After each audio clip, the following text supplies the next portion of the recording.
I think you hit the nail on the head that certainly in the SIBO space, honestly, like, they don't give two shits about diversity in the SIBO space. Right, and I don't care if right. we're talking about conventional medical world, who's just prescribing rifaximin or Xifaxan or metronidazole all day, every day, or the conventional dietetics world, where they're probably doing like low FODMAP or SCD or some restricted ass diet, or the functional medicine space, which maybe you're getting a bit of both. You're killing shit and you're starving it. Yeah. And those are the two biggest factors that are going to contribute to low or poor diversity is antibiotic use. And yes, we can still lump in antimicrobial herbs to some degree with that. Like, oregano doesn't get a free pass just because it's a natural compound. Like, natural things can still harm you, and they can do things that we don't want them to do if you're not smart about how you use them. So there's, antimicrobials or antibiotics and dietary restriction. Those are the two things that we know really, really strongly inhibit diversity. And then you're off to the races. You've got all sorts of other problems if you don't have a diverse gut.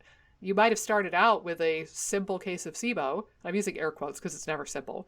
But you might have started out with a straightforward case of SIBO, and now you lose diversity, and now you have candida and leaky gut and autoimmunity and inflammation and Lord knows what else.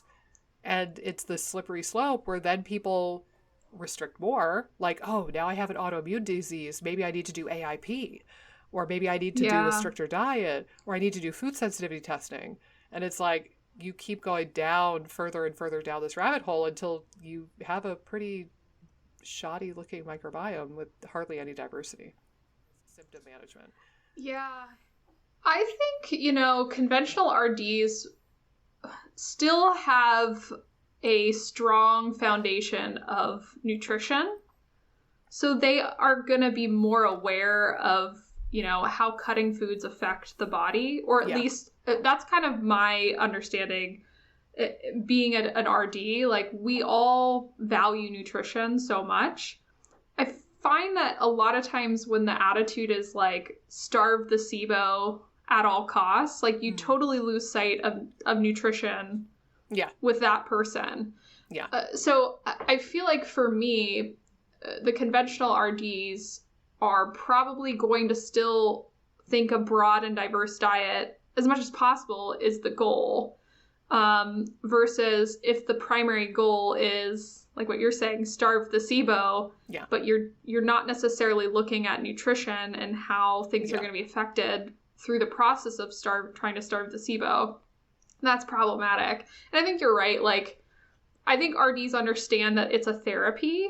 It's not like a long-term thing. And I that's a huge miss and a huge mismanagement of the tool of low FODMAP is giving someone a handout and saying, like, do not eat these foods. I mean, I hear some awful messaging from some of the conventional and like integrative practitioners, which is like, you will never eat FODMAPs again. Like kind of these sorts of messages that I find are so extreme and just false. Yeah. And it's not how you use low FODMAP, and it freaks people out so much. I mean, if I was told by a doctor that I couldn't have FODMAPs again, like, I don't know, that'd freak me out. Yeah.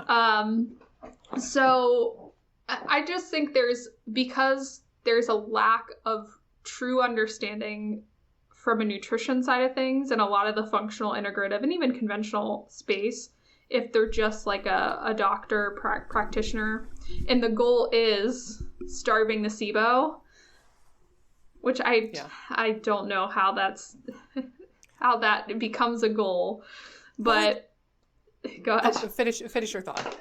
I think that's such a frustrating, it's such a frustrating mindset to get in and to put into the client or patient's head. That's just like, oh, I need to starve the SIBO, because I want almost 100% of the time, if someone starts to really hone in on that idea, it's hard to break them out of that mindset. Oh, yes. And then it's going to hinder diversity. Like, it's going to have all these downstream ramifications. And I don't think the practitioners are doing this intentionally, I don't think that they're necessarily thinking about the downstream effects that this could have.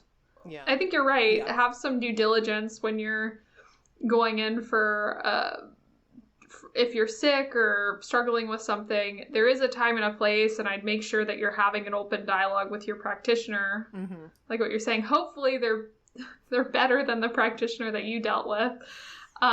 Kills me.